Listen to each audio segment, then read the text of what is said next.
Good afternoon, friends. Stephen Benoon with Israeli News Live on our Patreon channel. It is September the 27th, 2025. And this whole case with Maduro, uh, and the video I did on Israeli News Live, the real reason Trump targeted Maduro, is something that has become more of a personal issue for me as well, because I understand uh, from a firsthand experience just how evil and ungodly politicians can be when it comes to targeting other nations. In fact, Donald Trump is starting to act more like Netanyahu as he targets Gaza and Palestinians in the West Bank there, just rounding up people, putting price tags on their head. In this case here, $50 million price tag on Maduro's head there. Since when do you take and put price tags, wanted, basically dead or alive, on a leader of a foreign nation? I mean, this is absolutely insane. I can understand if it was a situation of the ICC, the International Criminal Court, had found Maduro guilty. And there was an arrest warrant for him, and it is to be done properly. But to go out and just put a monetary value on someone's head and say that, we need to bring this guy down because he is smuggling drugs into the United States. Well, the United States has done a very good job. Every politician, practically, every president, practically, Senate, Congress, you name it, both state, local, national, so many of them have been guilty and involved in illegal drug racketeering, whatever you want to call it, money laundering, you name it. And I know this firsthand just how evil it can actually get. And I said when I was doing this broadcast about Maduro, I talked about that I would actually go into this subject deeper uh, here on our Patreon channel than what I would do on the channel there. I want to take you though real quick here. I did another video about this a little while back, and let me just see if that pops up here. It was actually viewed quite a few times. Didn't know if it's still on here. Um, and it's where I'm actually talking about Venezuela, and it really did get a lot of views, surprisingly. And I'll go to manage videos because I think the way I titled the video was what really is going on with Venezuela. And it was really troubling me. Yeah, here it is right here. The real reason Trump has sent troops to Venezuela. 144,000 views on that video alone, and for good reason. Uh, I talked a great deal about things that I experienced personally years ago, working with the CIA and thinking that we were doing a just thing, hunting down communists that had infiltrated the US government, only later in life to discover had nothing to do with that in the first place. CIA was being contracted to silence people that could dare expose the drug rings that were going on. That's what was going on. That was what really was happening back in those days there. So I want to take you back a little bit, though, here. This video here that was done on Sean Ryan's show there. This guy here, former, worked with bringing in drugs with planes there, just like Barry Seals. We here see a picture of Barry Seals there. Also had worked the Mena, Arkansas base there. This guy talks a little bit about it. I want to share a little bit of his story with you there off of some of the clips here. Let me make sure we got the playback speed a little faster and listening to what he says here. It's paid off all the way to the top. It's going to cost you $50,000 every time my wheels land. What are you talking about? He says, I can't get caught in Mena, Arkansas. And later on, whenever I would So he was working with, he had CIA connections. I don't know where he'd flown with. And also, Bill Clinton was the strongman or the governor there. So I understand nothing more about that. I hear that they call it Arkansas up there instead of homicide. So working there with the Arkansas there, and let me play another clip here. I think it's right about in here. Let's listen in. But you put 500 kilos in there and two pilots and way overloaded, and they'd fly from Columbia to Arkansas. So they were both going. But anyhow, how'd you find out about those conversions? I think Barry come up with that. Barry I think did? They had used him over in Southeast Asia.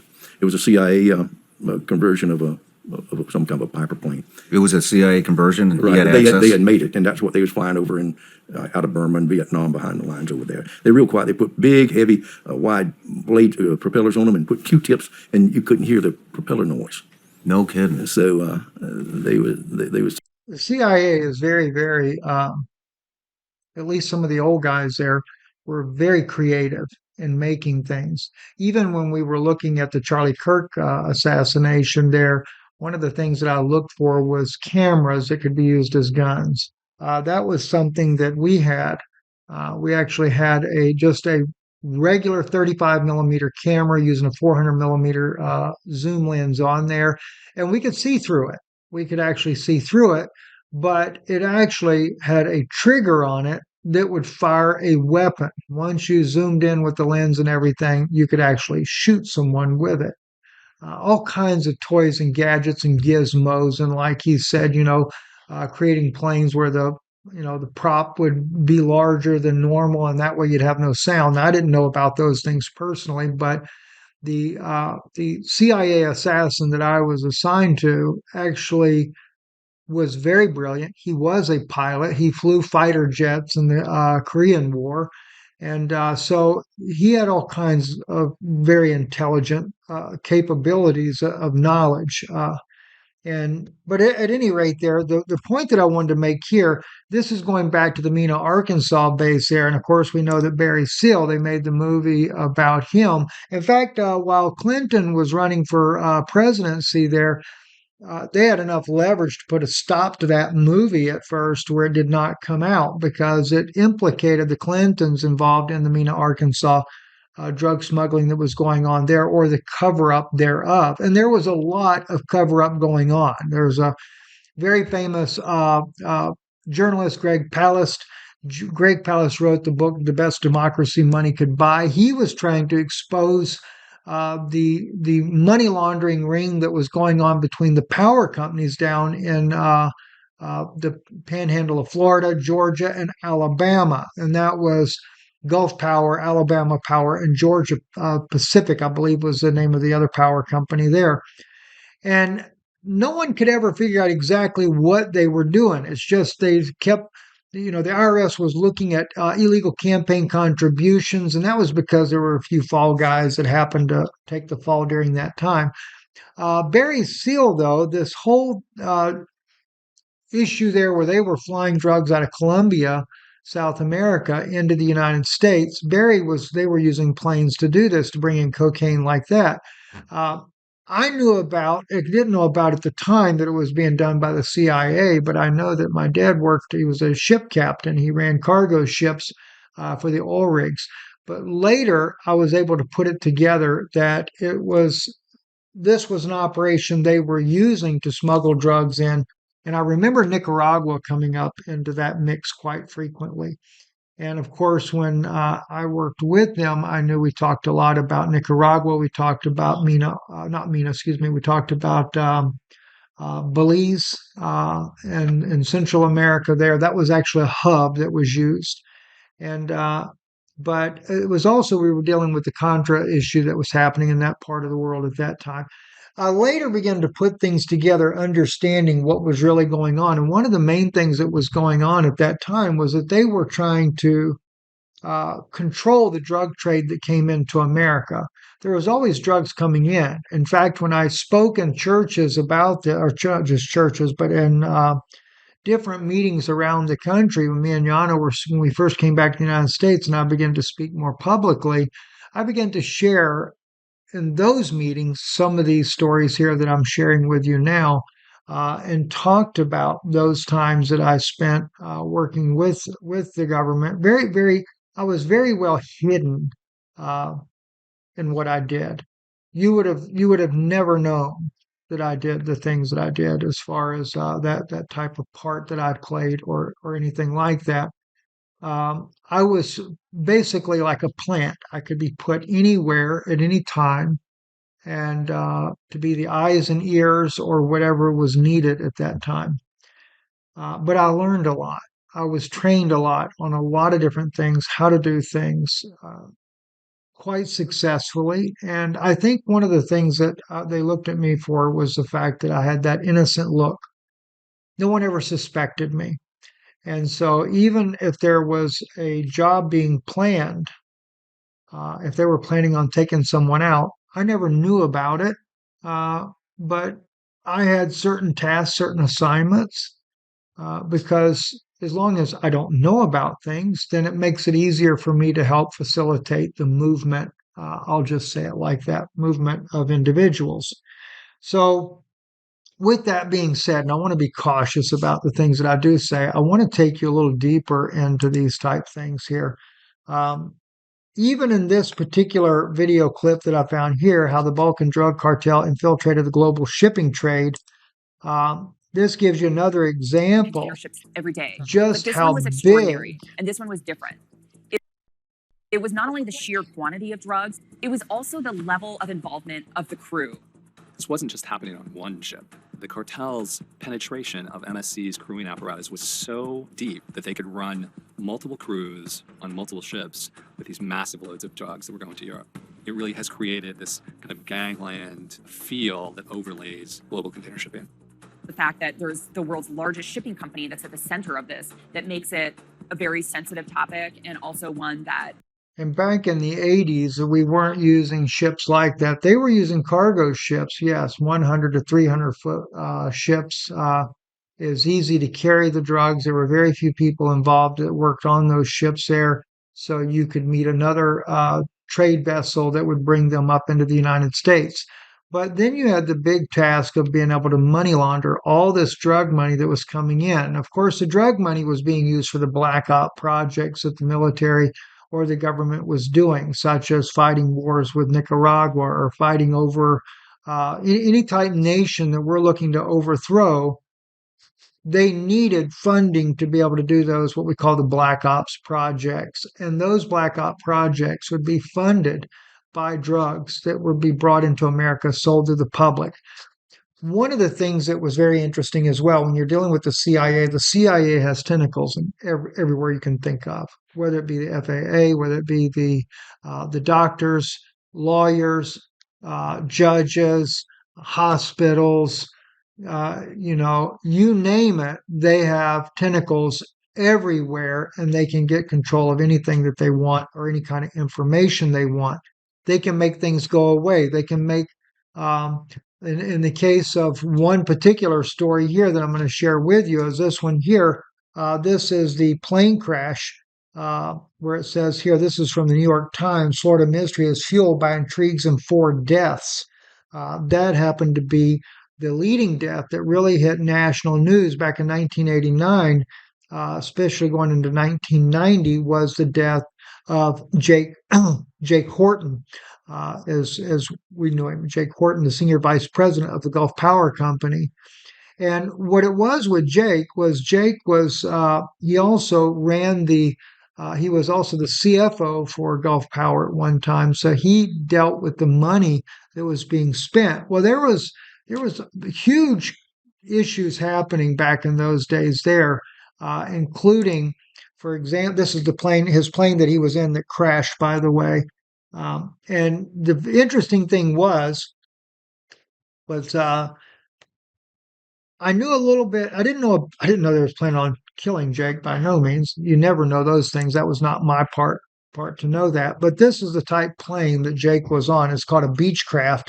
I don't know what year it was. I would say around 1982, but I think it was it was 1989 where Jake he was fixing to become the fall guy for a bunch of money laundering schemes that were going on. In fact, this article here goes into a lot of depth of those things there. said the 33-year employee set for indictment died in a fiery company plane crash in an hour. Wait, let me blow this up a little bit so you can see that a little bit better on your screen there. So after he was told he would be ousted for his role in the scandal, many believe he set the onboard fire that caused the plane to crash. I don't believe that for a moment. And the reason I say I don't believe that Jake Horton did that was because um, the CIA had manufactured a bunch of BS stories, I should call them.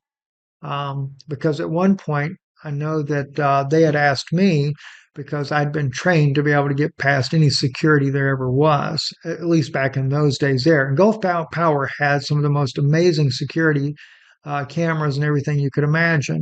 And so they give me a bogus story of why they need me to penetrate their security system there and to see how far I can get. Of course, if I get caught, doesn't matter. They could arrest me and I'd be gotten right out of jail same day. It's no big deal. But that wasn't the point. The point was to see how far I could get, and they wanted me to be able to actually get to the finance department at Gulf Power. And Gulf Power did have a pretty sophisticated camera facility there, very, very well done. They had security guards. They were in fact, this article talks about their building on the waterfront property there in Pensacola there. And it didn't take me long to figure out how to get past it all. And I actually ended up in Jake's office and phoned my boss to tell them, well, I made it exactly where you wanted me to get. Well, I got chewed out for making a phone call from there, but nonetheless, uh, it was years later before I ever even realized put the two and two together because I didn't follow the news much back in those days as I do now. And but it wasn't long after that that Jake ends up dead in the plane crash. And of course, there was this alleged fire on board the plane or something exploded in the plane. Well, as I begin to put things together, I know also that there was a lot of debugging being done at Gulf Power in the conference meeting halls, things like that. I always would hear about things that would be going on, or we would go to do this, or they were going to be having top officials coming in, and we had to debug the room. And I used to think to myself, does everybody spy on everybody? I mean, this is really crazy. Why does this have to be so top secret type of information? And but I never really thought much of it. I just okay, we got to go do this or we're going to go do that, etc. But Gulf Power was a hot spot of activity. Well, they named different people in here. I don't know all these people, but one person in particular they name in this article here is W.D. Childers, who was a state senator for Florida at the time, very high-ranking state senator at the time. W.D. Childers there, and it says here the senior vice president, Jake Horton, a man who had his fingers in every civic pie in Pensacola, and State Senator W.D. Childers, a tough guy, good old boy with a reputation as one of the master political manipulators in the state. Horton and Childers, in turn, called on their buddy Fred Levin, an attorney and a political pawnbroker who represented the Gulf Power. The Power Trio, fast friends, met with McCary and came up with an agreement. Croft was allowed to resign and keep his pension and health insurance. In return, he signed a note to the company for $15,000, and Horton gave him a note for the same amount, but Croft wasn't satisfied with the deal. That's where things really kind of come unglued for these guys. But what really was it going on? And when you read this article, you will just think as you're looking at it, well, they were doing a lot of favors and things like that. And this guy named Croft here was really just about, doing favors for different executives in the company, having fancy things put in their homes, whether it be electrical work or driveways and things like this was just constantly going on. Money was being spent like crazy. But what these guys didn't know and what was never told and what Greg Palast never knew either was just how deep Gulf Power really was. Where was all the money really coming from? It wasn't that Gulf Power made a lot of big, gigantic profits, that they just had tons of profits to be able to spend. But Gulf Power and this is my opinion, I cannot prove this, but Gulf Power, I believe, was money laundering the drug money that was coming up through the Gulf Coast. Like Mena, Arkansas, where the Clintons and were allegedly accused of being involved in smuggling the drugs in there, which I have a very good friend of mine, by the way, that actually flew a commercial airliner, unmarked commercial airliner to Mena, Arkansas, only to be met by a bunch of what appeared to be soldiers right there on the tarmac with full M16s locked and loaded. Scared him half to death, and that was only because he was asked could he fly a plane there from I think it's South Florida up to Mena, Arkansas, and he said, "Sure, I'll fly it up there." But he said that was the first and the last time he ever flew a plane in there because he realized something was up to have that type of firepower meet you out just for flying a plane in on the tarmac there. So what was happening though is that there were black ops, government involvement in bringing the drugs into this country, and then of course they had their own people out there that would sell the drugs. And the profits and the money, of course, it had to switch all kinds of hands. That's why you had these different favors that were going on.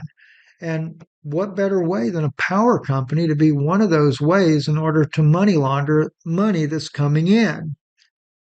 And as you begin to dig, and Greg Palast did a lot of digging, it wasn't just illegal campaign contributions, but a lot of the suppliers to the power company were getting paid big bucks for things they never even did. That's also mentioned in the article, but not as in depth as what I would be more aware of myself. They were getting big kickbacks and big money. Well, as you look into all of this, it wasn't just Jake Horton had his plane mysteriously crash, but then there was another, and there's been more than just these couple of cases here, but then we have what we call the McRae murders that are still unsolved, 33 years. I want you to listen to this little clip here that'll tell you a little bit about this, but then I'll explain to you who the McRaes really are. Listening to this. We're happy about it. Well, the 1989 murder of a beloved elderly Graceville couple still hasn't been solved, still haunting law enforcement to this day. News Channel 7's Ramsey Romero takes us back through the murders with a former Jackson County sheriff. In January 1989, former Sheriff John McDaniel was out working on his back porch when he got the call. And overheard the handheld radio that I had that Graceville had found two possible homicides. We're told the bodies of Robert and Catherine McRae had been found by the child of a neighbor. Graceville Police Department responded first, but McDaniel says he quickly headed towards Graceville to assist. And then went in through the kitchen door, and Mr. and Mrs. McRae had been killed in the kitchen of that house, that big old house. And of course, we notified the medical examiner, the state attorney's office, the Florida Department of Law Enforcement, every. The one thing that links the McRae murders back with Gulf Power as well, and I still didn't finish up with Jake Horton. I do want to come back to Jake Horton in just a moment, was that Mr. McRae, he owned a lot of land and did timber. And that's where a lot of the telephone poles that are needed for power companies to be able to do their electricity on power lines. I think that's where he played a part in this as well. Now, I don't think Miss McRae, his wife, Catherine, had any idea perhaps of this because I don't think they'd been married for many, many years. But you do have the situation with Mr. McRae also being a board member of Gulf Power. And it seemed to me that what they wanted to do was to silence anyone that could possibly spill the beans on those that were really involved in what was really going on with these power companies. By the way, Jake Horton, when he got on the plane to fly up to Georgia Power Company, Georgia Pacific there, his plane mysteriously crashed. and the investigators could never determine truly what happened or why the plane crashed. Just supposedly some kind of bowling ball bag that he had on board, or something similar to a bowling ball bag, ended up catching fire in the plane, but it almost immediately they lost communication with the flight tower. I find that kind of odd, and of course, Jake Horton died. We do know, though, that he talked to a man by the name of Joe Patty. I knew Joe Patty as a kid growing up and everything. He owned a fishing company there where he bought fish from local fishermen and stuff in Pensacola there. He was a neighbor of Jake Horton's. And Jake, from what we understand, that was one of the last people he ever talked to as he was leaving to go catch the plane. And he told him that he would not take the fall. They were basically using Jake Horton as the fall guy. They wanted to have an excuse for why this money could not be accounted for, and he was going to be that fall guy. But I'm sure Jake, maybe he did pad those books. Maybe he did know really what went on with all this money. But I do believe that what it was it had become the money laundering mechanism for all the drug money coming in. And you can count on one thing. When they go to money laundering like that, it's not just a matter of being able to money launder and all these politicians get the kickbacks, but your local sheriffs have to get it, or maybe not the sheriff per se, but local law enforcement, because after all, they have to make sure that those that get arrested are those that could actually pose a threat to the drug operation that's being carefully manipulated by government sources coming into this country. So when I look at this, and I'm only giving you just a little tiny glimpse into the depth of things that went on back then, there's a lot more people that lost their lives during that time. A lot. But I will tell you this, though. When I watch what Donald Trump is doing right now, when I see this whole situation that's happening over there in Venezuela and sending troops in and saying that Maduro is a drug lord, well, there's two big things that I look at on this here.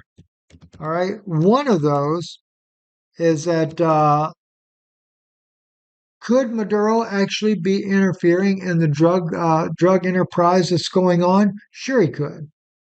Sure, he could. He could be interfering with the drug operation. Maybe he's found ways to get drugs into this country and he's cut out the middleman, which is a lot of the politicians that are involved. That's very much a real possibility. But there's that other side too. If you remember, when we were over in Syria and Trump got involved and became president to start with, first thing he did was begin to take control of the oil fields. He felt like we never got paid for being there in the first place. But after all, we're only fighting Israel's war. And I have a feeling, seeing as Maduro is sitting on one of the largest oil reserves in the world, that's why Trump wants to control that as well. He wants to get rid of the man that has got drugs flowing into our country without paying the pauper or the piper to pipe. And he wants to get control of that and as well take control of his oil fields so that we get all the money here. Not we as the American people, but so that he can strip Venezuela.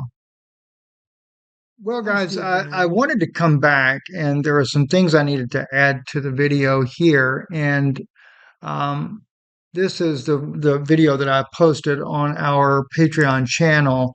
What happens when black ops need money? And I kind of left a cliffhanger on there. So I'm going to put this together a little bit more concise for you. Actually add this to that original video here, and then we'll get deeper into this. It wasn't just about the McRae murders either. There was another couple that was killed that is really, again, another unsolved case. All these cases are unsolved. I know they closed the case when it comes to Jake Horton and the plane crash there. They did finally rule on that, but they still were wrong in their ruling. I know they're wrong. And the McRae murders that the former sheriff here spoke about, but then you also had the case of AC and Carolyn Worthy that were killed as well. And Carolyn, her son was a police officer. I think he was, if I remember right, he was a police officer in Troy, Alabama. CIA, though, is so well connected, it's not even funny. And even though they say you can't operate on American soil, unofficially they do. Even equipping post, I should call them. I don't want to call it a base, but a post. I know that we had one in Alabama that was so advanced technologically back in the 80s.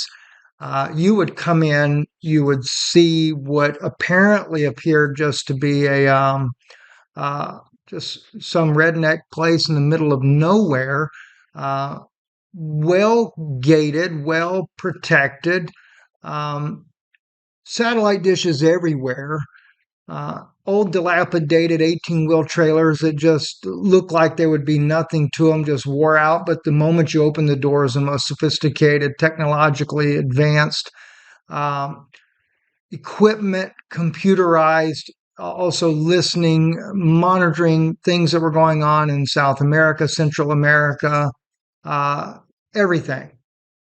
It was really amazing at the technology that we had there. The shop, it just looked like an old barn and everything until you walked inside of it. We built cars there from the ground up.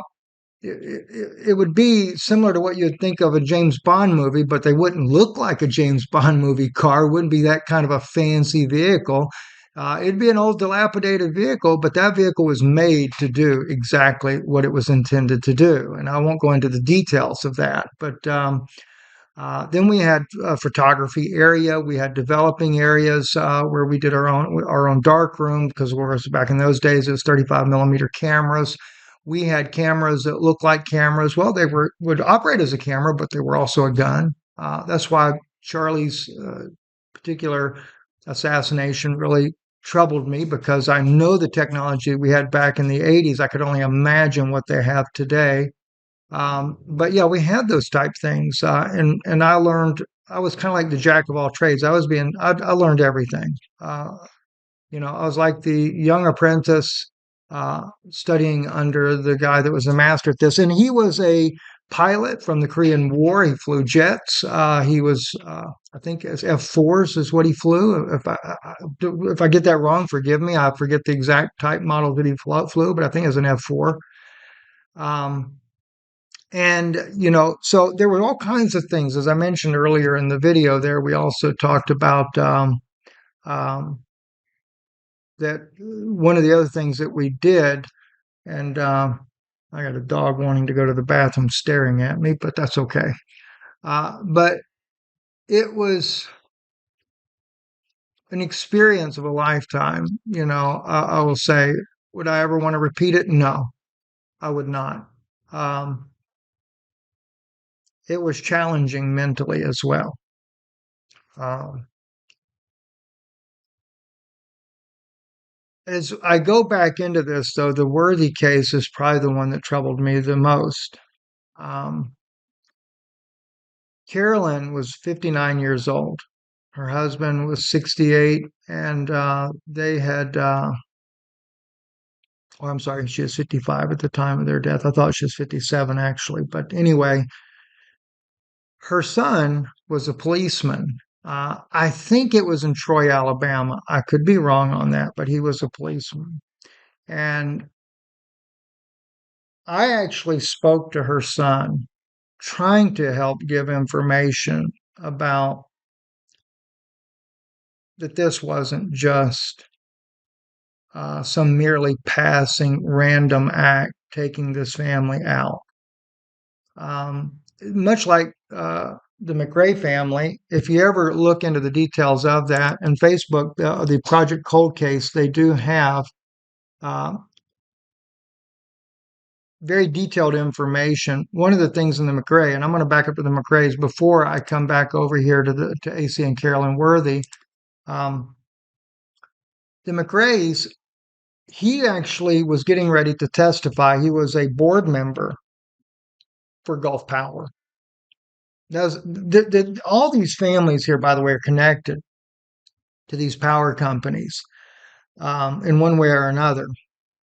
But when you read right here, we have on here, let's see, on January 29, 1989, neighborhood children discovered two brown woven ski masks and a potential jewelry on the McRae patio, prompting them to seek assistance from a neighbor. Upon entering the McRae residence, the neighbor found Mr. and Mrs. McRae deceased lying face down on the kitchen floor. Emergency responders quickly arrived at the scene, covering the picturesque structure with unmistakable blue lights on those old country cars. McRae was restrained with thumb cuffs behind her back, with both victims sustained a single gunshot wound inflicted by a 25 caliber handgun to the back of their heads. That was definitely a weapon of choice. That or a 22 a lot of times. And I can tell you, I'm going to say this here. I know that the man that I worked with, I knew that he was an assassin. He was assigned, one of the many that was assigned to assassinate Castro. He had worked his way up into Castro's military. He was a second lieutenant. He had pictures of him and Castro together. And when John F. Kennedy pulled the program uh, and would not back the Bay of Pigs invasion in Cuba, it put him at a great risk. He did escape Cuba. He actually went out as a nun, but it put him at great risk.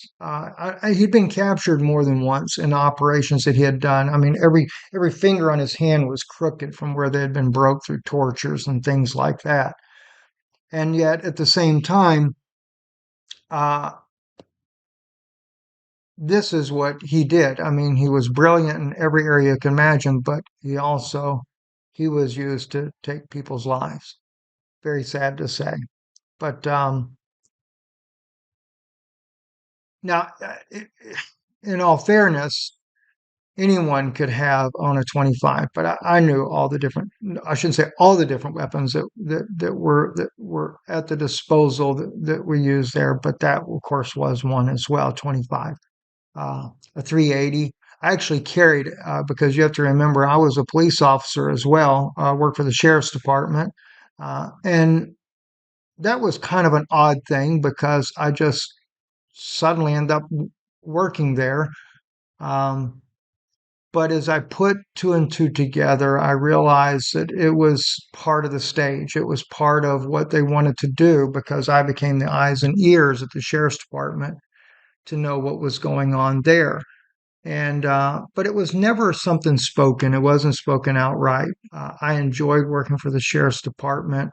You know, for me, it was catching the bad guys. I wanted to catch bad guys. But I also was a fair type of police officer. And that kind of put me in a bad light from the early on with the sheriff's department because I didn't follow the good old boys club.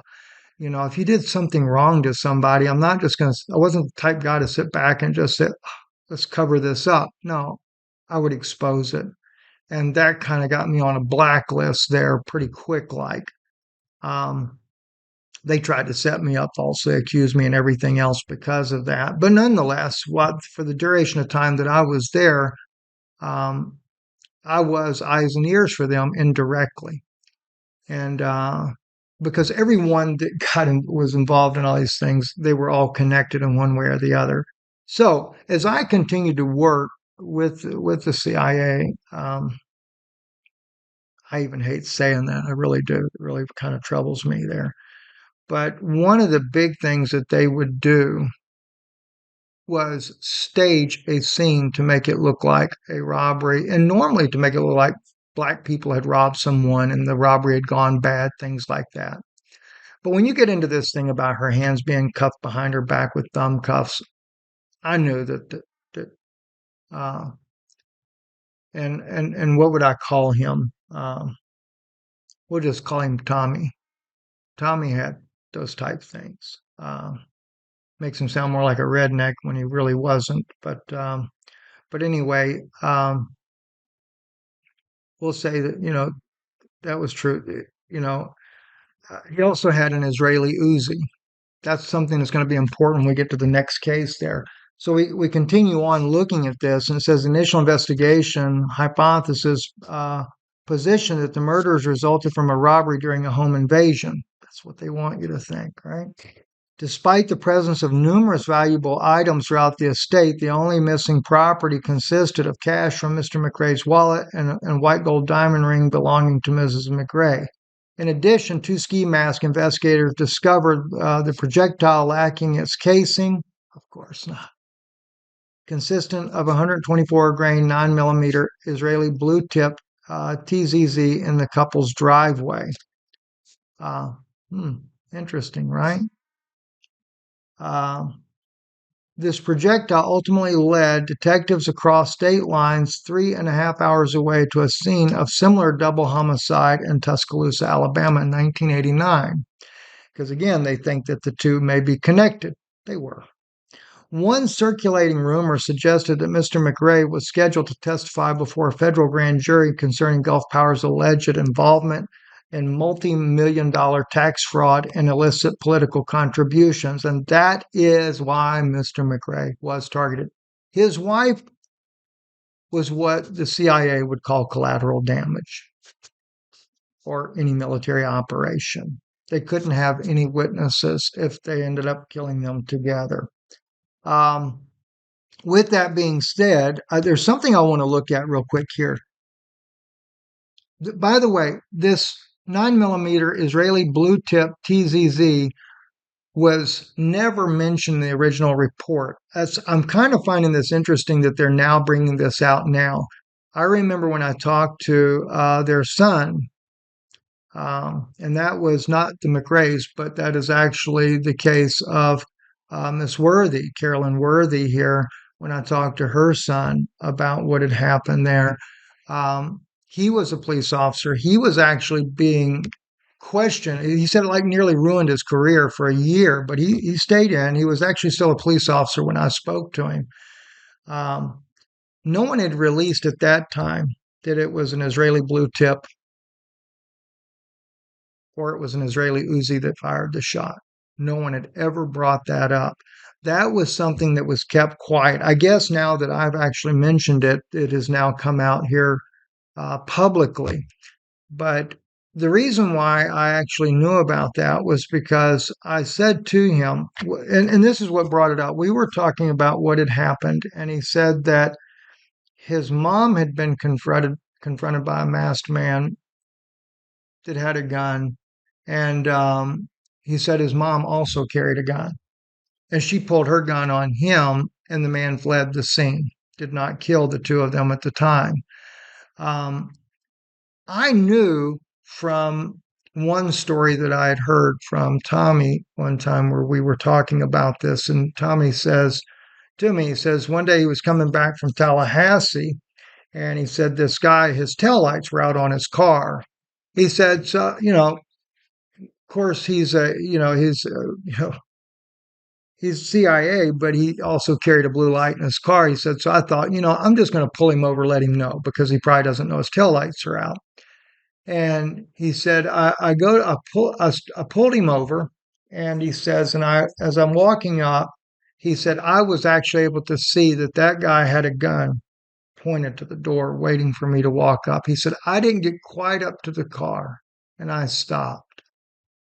He said, because I didn't have a big gun in my hand either. He said, just a moment. He said, I go back to my car, and he said, that's when I pulled out my 9mm Uzi. He said, I wanted to make sure I could outgun the guy if he's going to start shooting at me. We'll kind of leave the rest of that story the way it was. And I also knew that because at one time, and this was right about the time these things were going down, we were making a trip to meet other agents in the capital of Florida at the time. And Mike he was well inebriated. and I knew something was bothering him really bad. And I'd kind of learned over the years that's kind of what would happen when events like this would take place. I remember when we were packing for the trip, and of course, at the time I worked for the sheriff's department too, and we would always carry a lot of firepower. Um, just handgun type things. I had on a 380 on my ankle at the time, my 357, because in those days we used revolvers. We hadn't gone to semi-automatics yet, and Tommy, um, he tells me we were at the base in Alabama, and he says put the debugging equipment in the back in the trunk of your car because we used my car to travel in mostly. So I did, and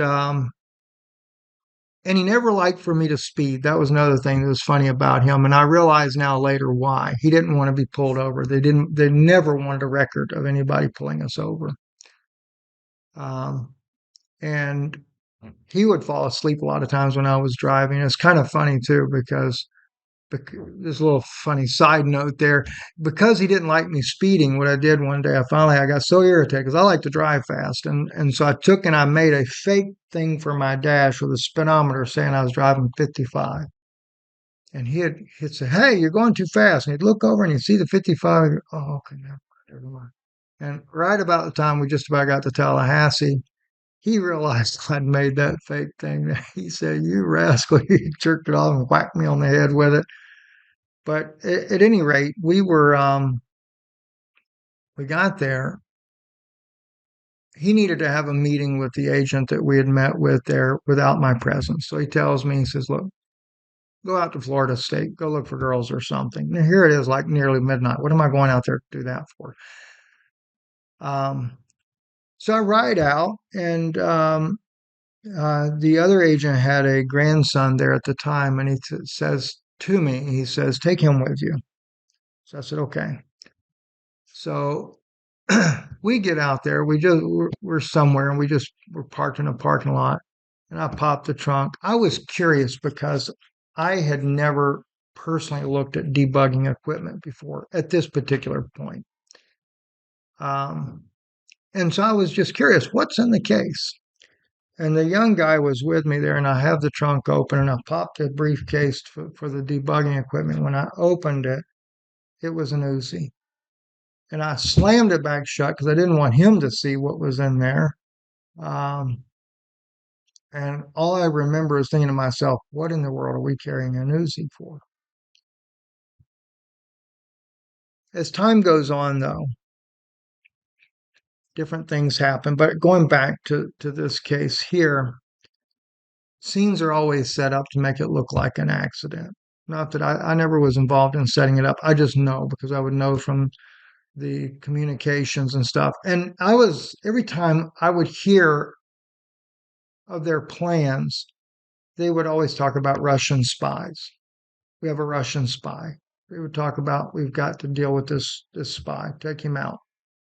You never know what the real truth of things are. That's just the way it's pitched to me, so that I believe that everything's on the up and up. In the case, though, of the Worthy couple, her son said to me that, it was a failed attempt, nothing happened, and the guy fled away. And then I made the statement to him. I said when they were killed, I think in their car, if I remember correctly, they were killed in their car in the driveway of the house. Um, and I said, I think they originally had said a 9 millimeter, but I made the comment to him. I said she was killed with a 9 millimeter Israeli made Uzi, wasn't she? And he got deadly quiet. And he said, "How did you know that?" He said, "That's never been made public." I said, "I think I know who did it." I said, "Of course, I was not there. I can't attest to that." I said, "But I do know, like in the case of the story where he told me about pulling the car over, that that was what he would do. If he felt outgunned, he would make sure he used his Uzi instead. And I said that was a challenge he wasn't going to have happen again. I said, if indeed he is the one that actually did this. Well, I want to read here what it says here. It's been 29 years since the bodies of 68-year-old A.C. Worthy and his 55-year-old wife Carolyn were found inside their burning home in October 16, 1989. Firefighters battled the blaze and removed their bodies from the building. Investigators discovered the couple died. Of course, that's the A.C. family. Died via gunshots before the fire began. The Worthies were last seen at church service earlier that evening. And by the way, the AC couple that and you're dealing with two different couples here when we're talking about that. AC is the one here on this to the right, and I think this is Carolyn and Mr. Worthy here, or it may still be the same one and the same. I'm sorry if I may get that wrong, so forgive me on that. Let me. Oh gosh, let's make sure we got the right article. And I've done. Let me back it up like that. Oh nope, nope. Nope, now I messed up. I got to find the right article, guys. Forgive me for just a moment here. Nope, that's not it. Gosh, that's terrible. Um,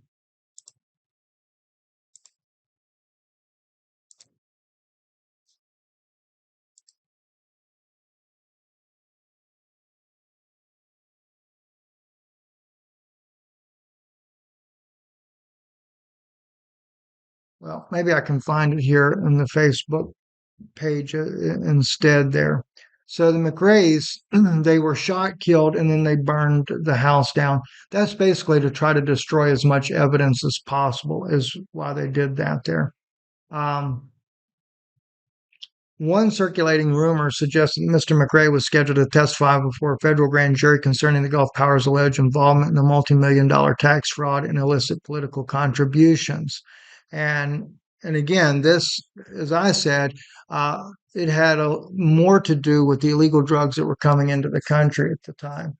I know this too, mainly because my stepdad, who was a ship captain, he ran cargo vessels for the oil companies there. Um, I knew he did stuff like that. And he's the one that introduced me to these people back when I was a senior in high school. And that's where I got groomed from an early age on. So, anyway, it goes on to say this hypothesis gained credibility on April 10, 1989, when a plane crash resulted in the fatalities of two pilots, Jake Horton, senior vice president of Pensacola Based Utility Company, and the aircraft departed Pensacola Airport. And then they said the hearing later that day, the Escambia County Emergency Service received a call stating the further investigation of Gulf Power was unnecessary, citing we took care of that problem today. The release of the cockpit recorder tapes in 1901 revealed that 20 seconds prior to the impact, a voice stated, "You are wasting your time." 10 seconds later, sounds consistent with a struggle were recorded, followed by another voice stating, "Jake, you are under arrest." 7.5 seconds before the crash. This is totally BS, is what it is. CIA controls all those branches of government. And I'm going to be trying to get an interview here before too long with another guy, a friend of mine that I know that actually had a plane crash, that is also asking a lot of questions, because I think government was behind that as well. It's Worthies like the McRae's were influential, resided in a rental property. Excuse me, the Worthies like the McRae's were affluent and resided in a rental property located while constructing a 10,000 square foot home. The only missing items appeared to be Mrs. Worthy's jewelry, cash from Mr. Worthy's wallet. Family members reported that Mrs. Worthy frequently wore jewelry valued in excess of $50,000. Both victims suffered fatal gunshot wounds from a 9mm handgun, especially the bullets used in the crime were a 124 grain 9mm Israeli blue tip TZZ Contras ballistically consistent with the projectile found at the McRae's residence in Graceville, Florida. The Florida Department of Law Enforcement, Alabama Bureau of Investigations, and Georgia Bureau of Investigation, Tuscaloosa County Sheriff's Office, Jackson County Sheriff's Office, Bay County Sheriff's Office, and Federal Bureau of Investigations concur that these cases exhibit striking similarities. And they do. They do. As I talked to Mrs. Worthy son, he was able to link to me because I told him, I said, there's got to be something linking them to the power companies. And I forget what it was that he told me at the time, but there was that connection. He was a vendor supplying things for the power companies. Mr. McRae was a board member. The other guy was a vendor. And again, he said his stepdad, he said he did make a lot of money and nobody really knew why and what it really was. Even going back, I can even take you to when we did the meeting there at the Brothers Church, Mark and Susan's church there in Lebanon, Tennessee, where many of you were probably there. There's probably, I don't know, 250, 300 people in attendance. The church was packed out. This is when we were threatened by Mossad agents, at least alleged, I should say, Mossad agents there who spoke perfectly fluent Hebrew, that we needed to get back on track because we had gotten off track, right? But Mark shared with me and put me in contact with a politician there who was uncovering the drug smuggling ring that was going on there back in those early years, and even after that, going into the 90s, into the 2000s, which also implicated current administration as well. Or at least this man had his alleged shell companies. He was very brilliant at doing this. Showed all kinds of evidence off of the shell companies, things like that. But then he told me about the drug smuggling ring that was going on in Lebanon, Tennessee, and how that they were laundering money, how they were planning on building this big Christian amusement park there, again, to help funnel drug money. It's crazy. I'm telling you, it's crazy the things that go on. But this is the way it happens. And my sincerest condolences to these families that lost their loved ones, starting with Jake Horton. And no, Jake didn't take down this plane. As I mentioned in the beginning of the first broadcast there that I did, if we were trying to find out how to get there undetected, to Jake's office no less, then you tell me, what was that for? They knew he would eventually take a trip. And I believe they planted the device. You're also talking about the assassin guy that knows everything about planes and what it takes to do that. Jake did not commit suicide. Jake was trying to clear his name before he got dragged under the bus with the rest of them. I think it was 32 politicians in the state of Florida at that time. And listen, I'd been in the governor's office, Reuben Askew. I knew so many people, not personally, but just because I was right there, right alongside the guy that knew these people. W.D. Childers, many others. Everybody got their cut. And that's what I see even now with Venezuela and President Maduro. President Maduro represented two major issues. One, he openly criticized Israel for a genocide in Gaza. Openly, he did that. And secondly,